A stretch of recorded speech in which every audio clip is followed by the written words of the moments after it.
বিতর্ক আর নিষিদ্ধ জিনিসের প্রতি জাতীয় দলের ক্রিকেটার সাকিব আল হাসানের আকর্ষণটা একটু বেশি। বরাবরই তিনি তার প্রমাণ দিয়ে আসছেন। এক বিতর্ক কাটে তো নতুন আরেক বিতর্ক নিয়ে হাজির হন দেশের ক্রিকেটের এই পোস্টার বয়। কিছুদিন আগেই ব্যাটিং ওয়েবসাইটের সঙ্গে চুক্তিবদ্ধ হয়ে সাকিব জন্ম দিয়েছিলেন সমালোচনার। সেই জের কাটতে না কাটতেই নতুন এক বিতর্ক নিয়ে হাজির হলেন বাঁহাতি এই অলরাউন্ডার। নিষিদ্ধ সংগঠন ছাত্রলীগের নেতাকর্মীদের সঙ্গে সময় কাটাতে দেখা গিয়েছে তাকে।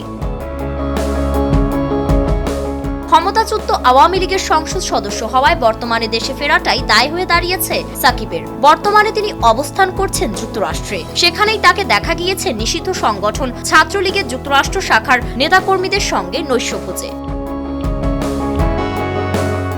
ছাত্রলীগের নেতাকর্মীদের সঙ্গে ফটো সেশনে অংশ নেওয়া একাধিক ছবি ফেসবুকে ছড়িয়ে পড়েছে, যেখানে সাকিবকে নিয়ে অনেক নেতিবাচক মন্তব্য করতে দেখা গেছে নেটিজেনদের। অনেকে তো আবার নিষিদ্ধ সংগঠনের সাথে সম্পর্ক রাখার দায়ে তার বিরুদ্ধে আইনানুগ ব্যবস্থা নেওয়ার দাবি জানিয়েছেন।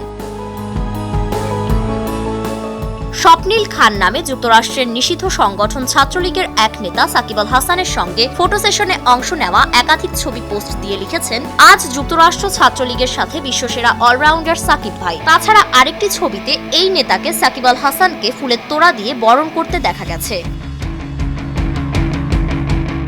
ছাত্রলীগের এই নেতাকে অনলাইনে বিভিন্ন সময় টক শোতে অংশ নিতে দেখা যায়। পাশাপাশি যুক্তরাষ্ট্রে ছাত্রলীগের ব্যানারে মানববন্ধন করতেও দেখা গেছে। এছাড়াও তার আইডি থেকে অন্তর্বর্তীকালীন সরকার, বিএনপি, জামাতকে নিয়ে নানান গুজব ও ভুয়া ভিডিও শেয়ার করতে দেখা যায়। ফারিন রহমান প্রীতি, নয়া দিগন্ত।